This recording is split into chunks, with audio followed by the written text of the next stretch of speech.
पहली कह लीजिए आप सब कॉन्टिनेंट में पॉलिटिकल पार्टी थी जो नेशनल लेवल की पार्टी थी, ठीक है? हिंदू एलीट्स ने इसे स्टार्ट किया और उसके साथ कुछ गोरे भी इनके साथ थे जिन्होंने मदद की ये पार्टी बनाने में, ठीक है?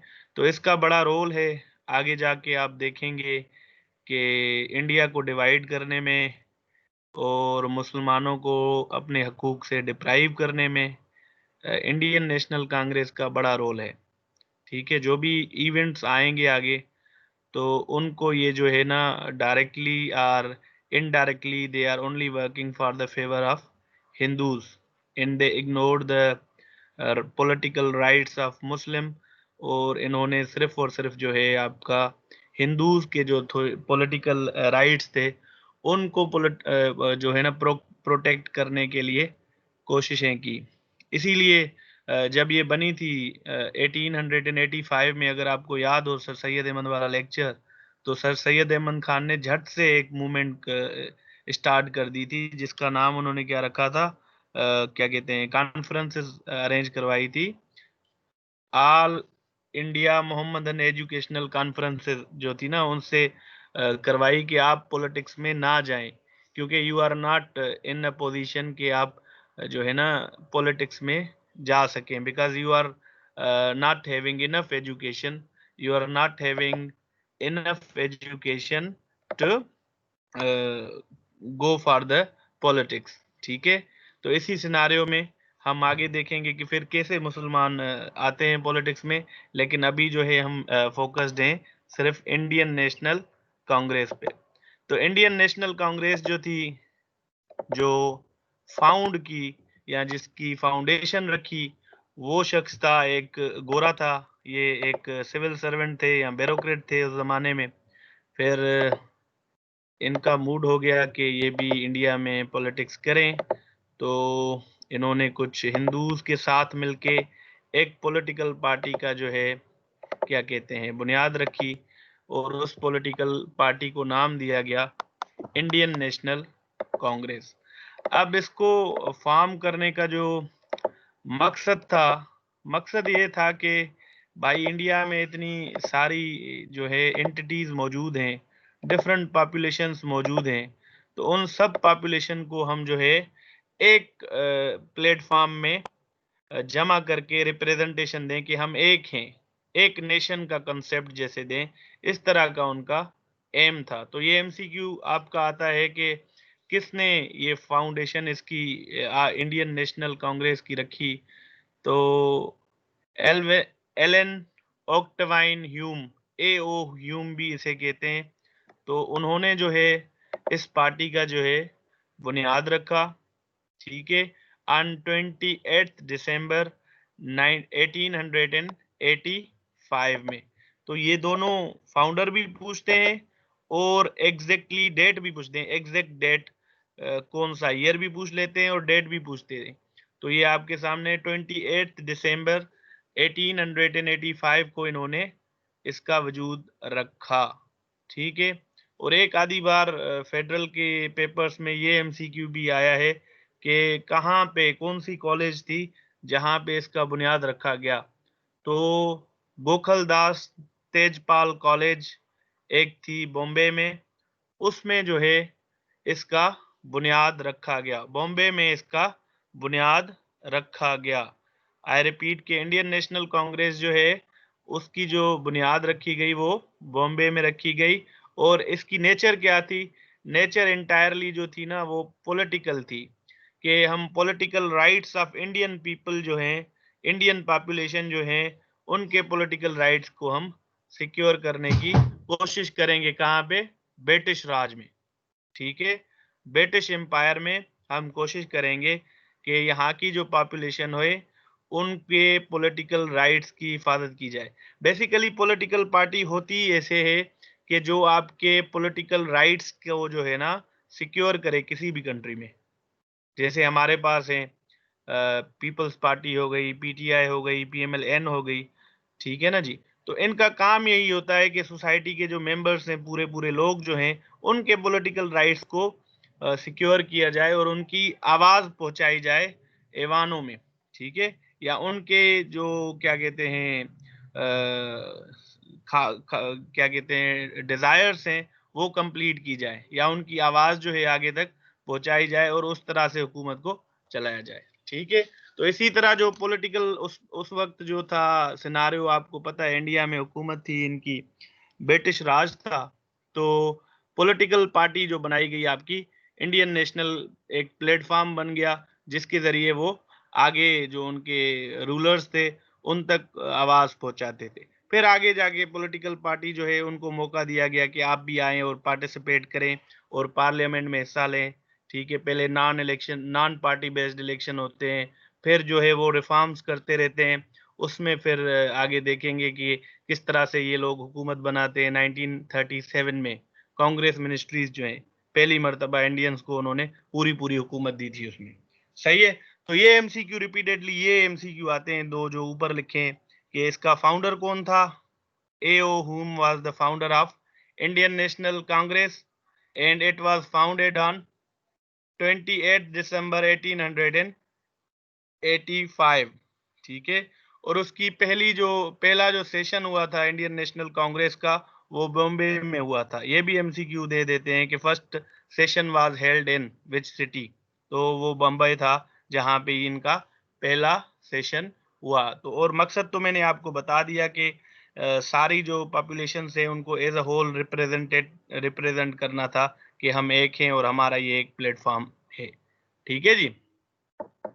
उसके बाद कुछ जो रिपीटेडली एमसीक्यू इसमें से आते हैं, तो ये पूछते हैं कि अब ये अहम इसलिए है कि फर्स्ट मुस्लिम प्रेसिडेंट, क्योंकि उस जमाने में जब ये शुरू हुई थी तो सैयद स्कूल ऑफ थॉट और जो और मुसलमान लोग थे वो तो आपको मैंने जैसे बताया था कि वो सख्त मुखालिफ थे कि आप भाई इसमें पॉलिटिक्स में नहीं जाएंगे। तो उसी टाइम में जो है आपका क्या कहते हैं कि फर्स्ट जो आपका मुस्लिम मैन था जिसको मौका दिया गया कांग्रेस की तरफ के कि आप जो हैं इस पार्टी की सदारत करें या इस पार्टी के प्रेसिडेंट बने, तो वो थे बदरुद्दीन तैयबी। ये भी एमसीक्यू आपका आता है कि who was the first Muslim president, ठीक है। अब ये इम्पोर्टेंट इसलिए हो गया क्योंकि भाई आप देख रहे हैं कि सर सैयद अहमद खान भी मना कर रहे हैं आप पॉलिटिक्स में ना जाएं, और दूसरे जो लोग थे उस टाइम वो भी मना कर रहे थे, अलीगढ़ मूवमेंट वाले, कि आप इसमें शरीक ना हो। तो फिर भी उन्होंने, कांग्रेस ने एक मुसलमान को मौका दिया कि आप प्रेसिडेंट बन जाए हमारे। तो वो जो प्रेसिडेंट था उसका नाम था बदरुद्दीन तैयबी, ठीक है। और वो कब बना? 1896 में, ठीक है जी। उसके बाद पहली जो इनकी प्रेसिडेंट थी जो इंडियन नेशनल कांग्रेस की थी, वो एक गोरी औरत थी, ठीक है, जिसे एनी बेसेंट कहते हैं, ठीक है। She was the first women but she was English actually, she belong to England, ठीक है। तो फिर यहाँ पे आई, फिर उनकी भी स्ट्रगल थी, तो उनको भी सोशल एक्टिविस्ट थी और पॉलिटिक्स में इन्वॉल्व थी, तो उनको जो है first president of Indian National Congress होने का एजाज हासिल है, एनी बेसेंट। और ये वही लेडी है जो बाद में जो है बीजे तिलक के साथ मिलके होम रूल पार्टी बनाती है, ठीक है, कि हमारा अपनी हुकूमत होनी चाहिए। होम रूल पार्टी बनाती है, मगर वो इतनी उनकी ज्यादा कामयाब नहीं थी, मगर उन्होंने पार्टी बनाई बहरहाल बीजे तिलक के साथ मिलके। वो भी आ जाता है कि होम होम रूल पार्टी के साथ कौन सा बंदा था जो इन्वॉल्व था, तो बीजे तिलक और एनी बेसेंट जो थी वो दोनों होम रूल पार्टी के फाउंडर कहलाते हैं, ठीक है। अब उसके बाद जो है फर्स्ट इंडियन वुमेन जो थी, जो इंडिया की ओरिजिनल थी, इंडिया की बॉर्न थी, जो प्रेसिडेंट बनी, वो थी सेराजो नेडू, ठीक है। सेराजो नेडू जो थी वो फर्स्ट इंडियन वुमेन प्रेसिडेंट थी जिन्होंने कांग्रेस की सदारत की थी, ठीक है। तो ये तीनों एमसीक्यू जो है ना बहुत अहम है कि पहला मुस्लिम प्रेसिडेंट जो है कौन था, तो बदरुद्दीन तैयबी जो था ना, वो फर्स्ट मुस्लिम प्रेसिडेंट था कांग्रेस का। और फर्स्ट वुमेन प्रेसिडेंट जो थी, नॉन इंडियन जिसे कह सकते हैं आप, तो वो एनी बेसेंट थी। और जो आपकी या गोरी जो कह सकते हैं, जो इंग्लैंड से बिलोंग करती थी, तो दैट वाज एनी बेसेंट, जिसने होम रूल पार्टी भी बनाई थी। और अगर आपसे कोई पूछ ले कि कौन सी लेडी थी, इंडियन लेडी थी जो वो जो फर्स्ट जो है कांग्रेस की प्रेसिडेंट बनी, तो वो थी सेराजो नेडू। ठीक है जी। उसके बाद एक गोरा था जिसने कांग्रेस के सेशन को प्रेजाइड किया था। ठीक है, जॉर्ज यूल। जॉर्ज यूल जो था वो एक गोरा था, जिसने पहला गोरा था जिसने कांग्रेस के सेशन की सदारत की थी। ठीक है, ये आप याद करें। आप सोचते होंगे इतने गोरे क्यों हैं? क्योंकि गोरे उस टाइम पॉलिटिक्स में इन्वॉल्व थे, इसीलिए इसको साजिश भी समझते थे कुछ लोग कि ये अंग्रेजों ने खुद ही बनाई हुई है यहाँ पे पार्टी। ठीक है, ब्रिटिश राज की इसे साजिश भी माना करते थे कुछ लोग। और जो फर्स्ट प्रेसिडेंट था, फर्स्ट प्रेसिडेंट जो था आपका इंडियन नेशनल कांग्रेस का, वो था डब्ल्यू सी बनर्जी, उमेश चंद्र बनर्जी। ये आपका एमसीक्यू भी बहुत बार आता है कि पहला प्रेसिडेंट जो है कांग्रेस का, ऑल इंडियन नेशनल कांग्रेस का कौन था? तो उमेश चंद्र बनर्जी जो था, वो जो था ना जी, वो फर्स्ट प्रेसिडेंट ऑफ दी क्या कहते हैं कांग्रेस था। ठीक है, उसके बाद जो और दो अहम एमसीक्यू आपके इस पोर्शन से आते हैं, तो उसमें एक ये होता है कि कायदे आजम ने कब ज्वाइन की थी ये? तो कायदे आजम ने 1906 में जब वो वापस आए थे उधर से क्या कहते हैं अपनी एजुकेशन पूरी करके फिर यहाँ पे ज्वाइन किया, तो पहले चंद साल रहे, उसके बाद इन्होंने इंडियन नेशनल कांग्रेस 1906 में ज्वाइन की थी। ठीक है, और 1920 में कुछ ऐसे सत्याग्रह मूवमेंट वगैरह चली, ऐसे वाकयात हुए कि उन्होंने फील किया कि जो है ना, अब जो है ये पार्टी हमें छोड़ देनी चाहिए। तो 1920 में कायदे आज़म साहब जो हैं इस कांग्रेस को उन्होंने छोड़ दिया। ठीक है, अब ये आपने रिपीटेडली यही एमसीक्यूज, ये जो मैंने आपको एमसीक्यूज बताए यही आते हैं एमसीक्यू, जिसमें आपका ये आ गया कि भाई किसने फॉर्म की। तो एओ ह्यूम जो थे उन्होंने इसकी फाउंडेशन रखी 1885 में। ये बॉम्बे में इसका पहला सेशन हुआ, that was political in nature. ठीक है, उसके बाद जो है फर्स्ट मुस्लिम जो इनका प्रेसिडेंट था, ही वाज बदरुद्दीन तैयबी। उसके बाद फर्स्ट वुमेन प्रेसिडेंट जो थी, दैट वाज एनी बेसेंट। और जो फर्स्ट इंडियन वुमेन थी, वो थी सेराजो नेडो। ठीक है, और आपसे पूछते हैं कि भाई फर्स्ट इंग्लिश मैन कौन सा था जिसने प्रेजाइड किया था? तो ही वाज जॉर्ज योल। ठीक है, और उसके बाद जो फर्स्ट प्रेसिडेंट पूछ लेते हैं कि भाई कांग्रेस का ओवरऑल, आप अगर से आपसे पूछे कि कौन था प्रेसिडेंट, तो वो प्रेसिडेंट जो था डब्ल्यू सी बनर्जी साहब जो थे, उमेश चंद्र बनर्जी जो थे, इसके फर्स्ट प्रेसिडेंट थे। और कायदे आजम साहब ने 1906 में इसे ज्वाइन किया और 1920 में जो है लेफ्ट कर गए। ठीक है, left means they he resigned from the Congress due to the Satyagraha movement वगैरह जो थी उस टाइम, उसकी वजह से उन्होंने उसको छोड़ दिया। ठीक ठीक हो गया जी। तो ये एमसीक्यू है जो रिपीटेडली आपके पेपर्स में आते हैं इंडियन नेशनल कांग्रेस से। Hopefully that is clear to you guys. उसके बाद आ जाते हैं इवेंट जो आपका होता है important, one of the important event जो है in the history of Pakistan movement, तो that is partition of Bengal. Bengal की जो तकसीम हुई थी, उसको जो है बहुत बड़ी अहमियत हासिल है हमारी पाकिस्तान मूवमेंट में, बिकॉज ये इनिशियल इंसिडेंट था जिसके बाद जो आपकी आगे डेवलपमेंट्स होती हैं, शिमला डिपोटेशन हो गया या मुस्लिम लीग की फाउंडेशन हो गई, तो ये जो थे सारी चीजें इसके बाद ही बनी थी। जी Nusrat, hello, do you have any question Nusrat? Hello, am I audible? Hello, Yes, sir. मेरी आवाज आ रही है आप सबको? Yes, sir. तो इन्होंने रेज किया हुआ है अपना हैंड, तो I yes don't know sir. If she has any query. अच्छा, कोशिश किया करें कि क्वेश्चन आप लिख लिया करें, एंड में आप जो है ना पूछ लिया करें। मैं कैरी ऑन करता हूँ, अगर किसी को क्वेश्चन है तो वो पेन डाउन कर दे, सिर्फ एंड में मुझसे क्वेश्चन कर ले, ठीक है। तो मैं आपको बता रहा था कि one of the important event जो हुआ, तो that was the partition of Bengal. Bengal की तकसीम जो थी वो एक ऐसा इंसिडेंट था जिसको हमारी पाकिस्तान मूवमेंट में बहुत अहमियत हासिल है, क्योंकि ये ट्रिगरिंग एक्सीडेंट इंसिडेंट आप कह सकते हैं। ऐसा इंसिडेंट था जिसके बाद सारी डेवलपमेंट्स होती हैं। ये वो मोमेंट थी, ये वो मरहला था जहाँ पे हमें ये बात वाज़ेह हो गई कि भाई हम और जो है ना हिंदूज़ और मुस्लिम जो हैं, हम अब इकट्ठे नहीं रह सकते। पहले भी इंसिडेंट हुए, अगर आपको याद हो 1867 में हिंदू-उर्दू कंट्रोवर्सी हो गई। उसमें भी हिंदुओं ने जो है ना बड़ा रिजिड काइंड ऑफ एटीट्यूड दिखाया, एग्रेसिव काइंड ऑफ एटीट्यूड दिखाया मुसलमानों के खिलाफ ना।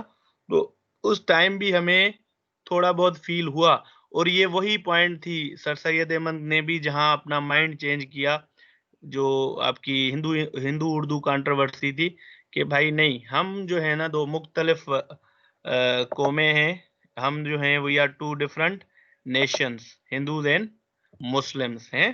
तो ये जब इंसिडेंट होता है आपका पार्टीशन ऑफ बंगाल का, इसके पहले भी एक वाकया हुआ था, मगर इसको आप नोट डाउन कर लें कि पार्टीशन ऑफ बंगाल जो था, वो इमीडिएट काज़ है, जो आपके आगे इवेंट्स आएँगे, वो इसका डायरेक्टली और इनडायरेक्टली नतीजा है, ठीक है? उसमें आपका शिमला डेपुटेशन आ गया, या फिर मुस्लिम लीग की फाउंडेशन हो गई।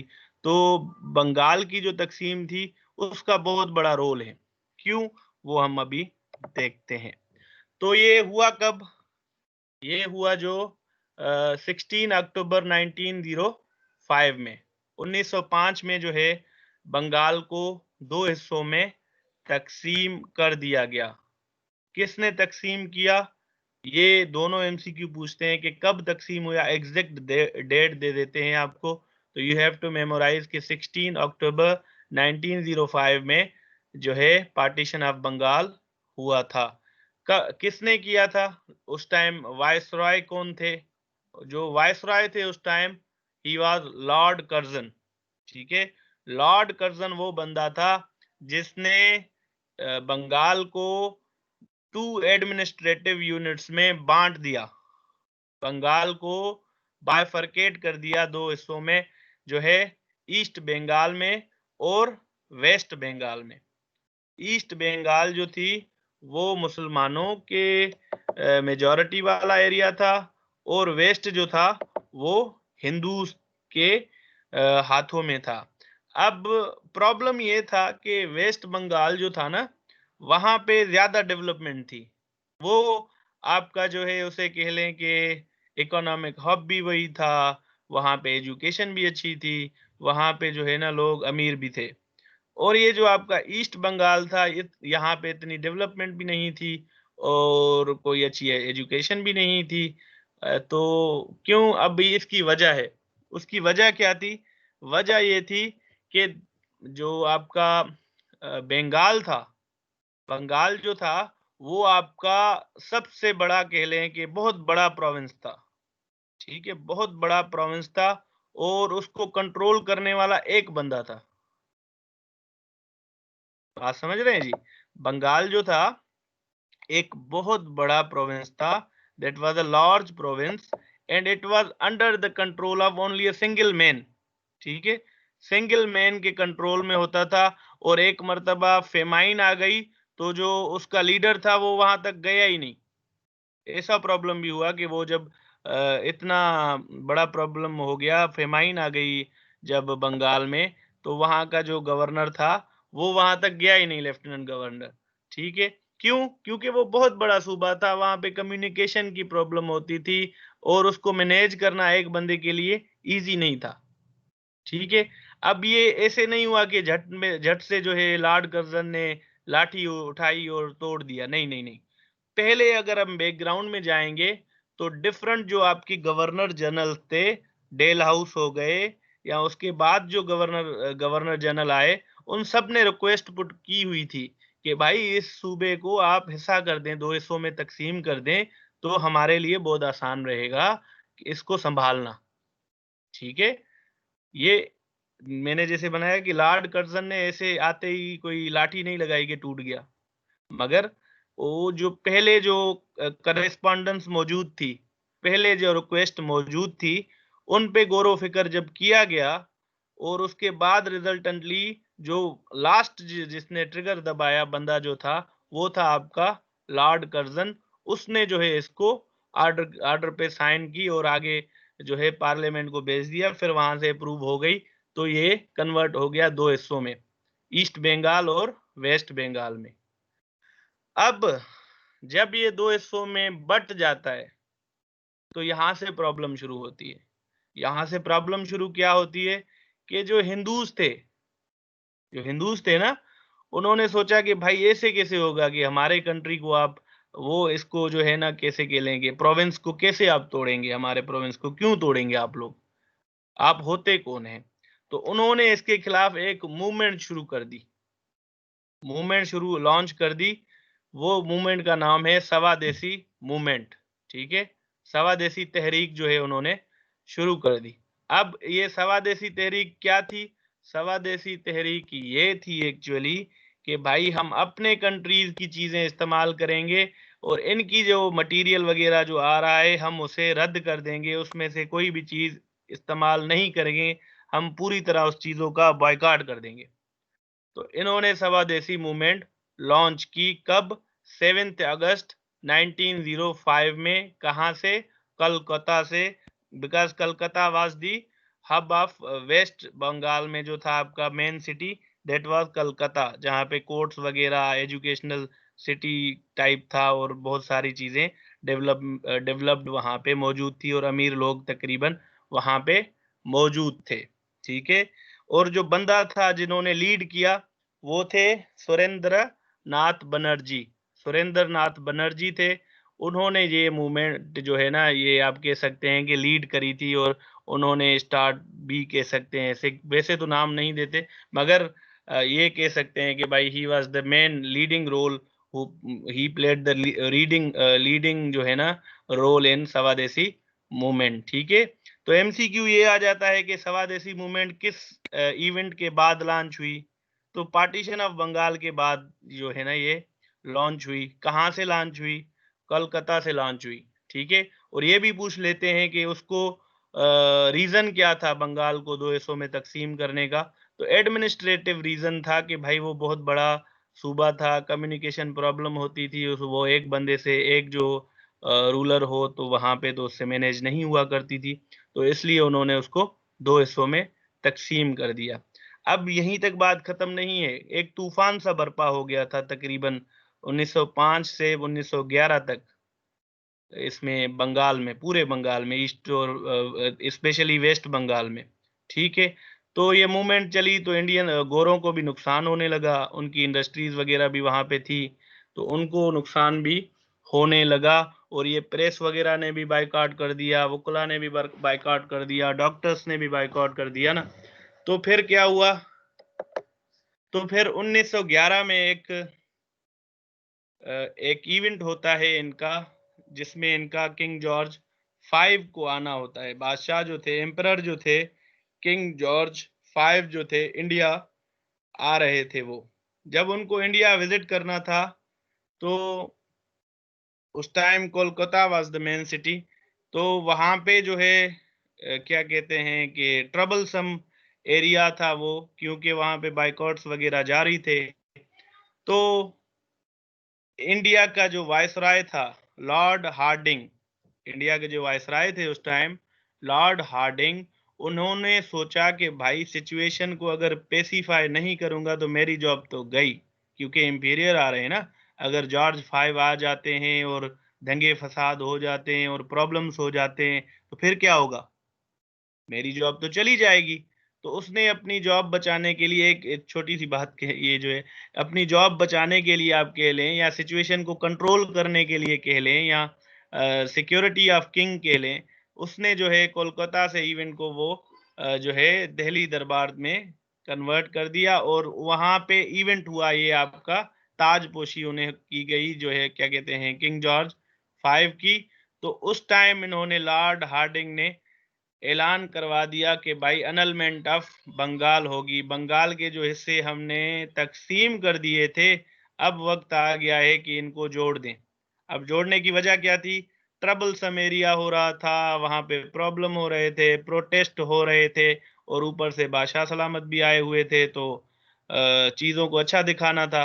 तो अच्छा दिखाने के लिए इन्होंने एनलमेंट ऑफ बंगाल कर दी। 12 दिसंबर 1911 में इन्होंने बंगाल को फिर से उसी कंडीशन में बहाल कर दिया, जैसे वो 1905 से पहले थी। मीन्स